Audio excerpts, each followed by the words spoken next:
రెడ్డి గారు ఇదే సభలో మాట్లాడితే చిన్నారెడ్డి గారిని ఏ రకంగా దూషించిండో ఈ సభనే సజీవ సాక్షి. చంద్రశేఖరరావు గారు ఇక్కడనే నిలబడి చిన్నారెడ్డిని అవమానించిన మాట వాస్తవం కాదా?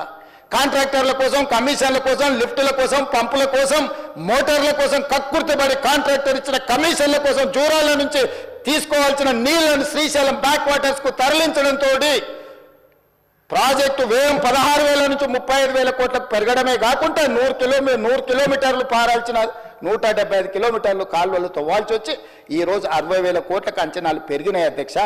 2 టీఎంసీలను 1 టీఎంసీకి తగ్గించి శ్రీశైలంకు తరలించడం వల్ల ఈరోజు ప్రాజెక్టులు కట్టిన నీళ్లు తీసుకోలేని పరిస్థితి మనకు దాపురించిన మాట వాస్తవం కాదా అధ్యక్ష? అధ్యక్ష, తుంగభద్ర కానీ, లేకపోతే సుంకేశ్ల కానీ, లేకపోతే కృష్ణానది జలాలు కానీ కర్ణాటక రాష్ట్రం నుంచి మొట్టమొదట మహబూబ్నగర్ జిల్లాలో అలంపూర్ గద్వాల ప్రాంతంలో వస్తాయి అధ్యక్ష. మొట్టమొదటి ప్రాజెక్టు జూరాల దగ్గర. తెలంగాణ రాష్ట్రంలో కర్ణాటక నుంచి వచ్చే ఏ నీళ్ళైనా మహబూబ్నగర్ జిల్లాలో ఉన్న అలంపూర్ గద్వాల దగ్గరికి మొట్టమొదట నీళ్లు వస్తే నీళ్లు వచ్చినట్టు ఒడిచిపట్టుకొని తెలంగాణ రాష్ట్రానికి పాలమూరు జిల్లాకు, రంగారెడ్డి జిల్లాకు, నల్గొండ జిల్లాకు, ఖమ్మం జిల్లాకు తరలించుకుంటే ఈనాడు పోతిరెడ్డిపాడు లేకపోతే ముచ్చుమరి, మాల్యాల నుంచి రాయలసీమకు తరలించకపోయే అవకాశమే లేకపోతుండే అధ్యక్ష. మహబూబ్నగర్ జిల్లాలో కర్ణాటక నుంచి ఎంటర్ అయిన నీళ్లు ఈరోజు తిరిగి మళ్ళీ రాయలసీమ పోయి మళ్ళీ వెనక్కొచ్చి మళ్ళీ శ్రీశైలంకి వచ్చినప్పుడు ఒకవైపు రాయలసీమ, ఇంకొక వైపు మహబూబ్నగర్ ఉంటే మొత్తం కల్వకుర్తి లేకపోతే పాలమూరు, రంగారెడ్డి అన్ని ప్రాజెక్టులు కలిపితే కూడా రోజుకు 2 టీఎంసీలు తీసుకునే కెపాసిటీ మన ప్రాజెక్టులలో లేదు. ఇవాళ ఎస్ఎల్బీసీ ఆనాడు రాజశేఖర రెడ్డి గారు ఉన్నప్పుడు ఫ్లోరైడ్ జిల్లా అయిన నల్గొండ జిల్లాకు 3,60,000 ఎకరాలకు గ్రావిటీతో నీళ్లు ఇవ్వాలని ఎస్ఎల్బీసీని ఆనాడు 2,000 కోట్లతో ప్రారంభిస్తే ఆనాడు దాదాపుగా 20 పైగా కిలోమీటర్లు ఉమ్మడి రాష్ట్రంలో టన్నెల్ తవ్వుతే నువ్వు తెలంగాణ వచ్చిన తర్వాత 4 ఏళ్లలో పూర్తి చేయాల్సిన ప్రాజెక్టును 10 ఏళ్ళైనా పూర్తి చేయక 10 కిలోమీటర్లు పక్కన పెట్టి ఈరోజు శాశ్వతంగా నల్గొండ జిల్లాను ఫ్లోరైడ్లో ముంచి అక్కడి రైతుల చావులకు కారణం నువ్వు. ఆ ప్రాజెక్టు పూర్తి చేస్తే ఎవ్రీ డే 4,000 క్యూసెక్కులు నీళ్లు తీసుకపోతే గ్రావిటీతోనే రూపాయి ఖర్చు కూడా లిఫ్టుల మీద పెట్టాల్సిన అవసరం లేకుండా ప్రాజెక్టు కంప్లీట్ అయి ఉండేది అధ్యక్ష. ఇవాళ జరిగిన ఎస్ఎల్బీసీ ప్రమాదానికి ఆ 8 మంది చావులకు నువ్వు కారణం కాదా? వాటి వివరాలు నేను మళ్ళీ చెప్తా అధ్యక్ష. అలాంటిది పాలమూరు, రంగారెడ్డి ఎత్తిపోతలు తెలంగాణ రాష్ట్రం వచ్చినాక ప్రారంభించి 10 సంవత్సరాలైనా నువ్వు పూర్తి చేయలేదు. ఈనాడు చంద్రబాబు నాయుడు గారైనా, ఆంధ్రప్రదేశ్ అయినా, కేంద్రమైనా ఈ ప్రాజెక్టులను అడ్డుకుంటుంది అని అంటే ఈరోజు కృష్ణానది మీద నిర్మించిన ఉమ్మడి రాష్ట్రంలో ప్రారంభించిన కల్వకుర్తి కావచ్చు, ఉమ్మడి రాష్ట్రంలో అనుమతులు ఇచ్చిన పాలమూరు, రంగారెడ్డి ఎత్తిపోతలు కావచ్చు, ఉమ్మడి రాష్ట్రంలో అనుమతి వచ్చిన మక్తల్, నారాయణపేట, కొడంగల్ ప్రాజెక్టు కావచ్చు, భీమా కావచ్చు, నెట్టంపాడు కావచ్చు, కోల్చార్ కావచ్చు, శ్రీరామ్ సాగర్, ఇందిరాసాగర్ కావచ్చు, రాజీవ్ సాగర్ కావచ్చు, కృష్ణానది మీద పరివాహక ప్రాంతంలో నిర్మాణంలో ఉన్న ప్రాజెక్టులు 60 సంవత్సరాలు పైగా ఉమ్మడి రాష్ట్రంలో పూర్తి కాని ప్రాజెక్టులు 10 సంవత్సరాలు చంద్రశేఖరరావు గారు ముఖ్యమంత్రి ఉన్నప్పుడు ఈ రాష్ట్రంలో ఎందుకు పూర్తి చేయలేదు? దక్షిణ తెలంగాణ పట్ల కృష్ణానది జలాలను మా ప్రాంతానికి ఇవ్వకుండా వివక్ష చూపించి శాశ్వతంగా మా రైతాంగం జీవితాల మీద మరణ శాసనం రాసింది చంద్రశేఖరరావు కాదా అని నేను ఇక్కడ నుంచి అడుగుతున్నా అధ్యక్ష. ఇవాళ ప్రతిపక్ష నాయకుడు వచ్చి ఇక్కడ కూర్చుంటుంటే నేను అడిగేదానికి సమాధానం చెప్పాల్సి వస్తుందని ఈరోజు వారి ముఖం చాటేసింది అధ్యక్ష. అధ్యక్ష, ఇప్పుడే లెక్కలు ఇచ్చిండ్రు అధ్యక్ష. చంద్రశేఖరరావు గారు ప్రతిపక్ష నాయకుడు అధ్యక్ష. ప్రతిపక్ష నాయకుడుగా ఇప్పటివరకు వారి శాసనసభకు వచ్చింది 2 సార్లు అధ్యక్ష.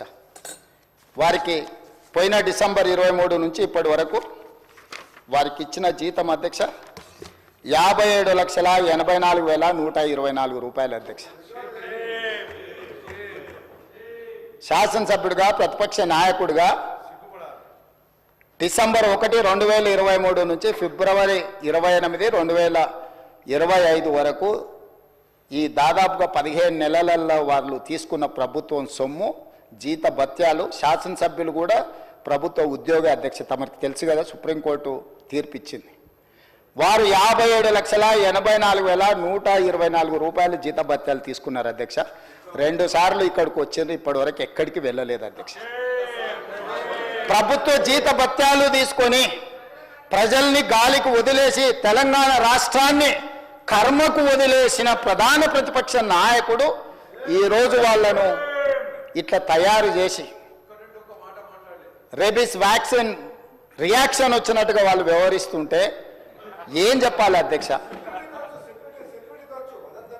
ఇక సెక్యూరిటీలు ఇవన్నీ మళ్ళీ అది సపరేట్గా నేను చెప్పదలుచుకున్న వాటి జోలికి వెళ్ళదలుచుకోలేదు. సరే, కుటుంబ సభ్యుల వల్ల ఆయన ప్రాణ ప్రమాదం ఉంది కాబట్టి ఆయన సెక్యూరిటీ పెట్టుకున్నాడు. సరే, అది సహజం, అందుకే ఆయన దూరంగా ఉంటున్నాడు వాళ్ళకు చుట్టూతా పోలీసు పహారాల మధ్య అధ్యక్ష. సరే, అది వారి సమస్య అనుకోండి, నేను దాని జోలికి వెళ్ళదలుచుకోలేదు. సో ఈరోజు ఎస్ఎల్బిసి పూర్తి చేసి ఉంటే నల్గొండ కష్టాలు తీరు ఉండేటివి కదా, డిండి ప్రాజెక్టు పూర్తి చేసి ఉంటే నల్గొండ కష్టాలు తీరు ఉండేటివి కదా, మా పాలమూరు రంగారెడ్డి ఎత్తిపోతల ప్రాజెక్టు ఈరోజు జూరాల నుంచి నీళ్లు తీసుకుని ఉంటే రాయలసీమ నీళ్లు దొంగిలించే అవకాశం ఉండకపోతుండే కదా అధ్యక్ష. ఈరోజు కృష్ణా నదిలో మొత్తం ప్రాజెక్టుల మీద వివరాలు తీయండి అధ్యక్ష. ఎవరి హయంలో ప్రారంభమైనాయి, ఎవరి హయంలో పూర్తయినాయి, ఎవరు అన్యాయం చేసిండ్రు. పెద్దలు చంద్రశేఖరరావు గారిని రమ్మని ఉండే అధ్యక్ష, తమరైన వ్యక్తిగతంగా మాట్లాడండి. వారు ఏ రోజు వస్తారో వారు ఈ సభలో ఉన్నప్పుడే కృష్ణానది జలాల మీద చర్చ పెడతాము. ఈ చర్చలో ఒకవేళ మా తప్పేదైనా ఉందని నిరూపిస్తే సభ సాక్షిగా చంద్రశేఖరరావు గారికి బీఆర్ఎస్ నాయకులకు నేను క్షమాపణ చెప్తా అధ్యక్ష.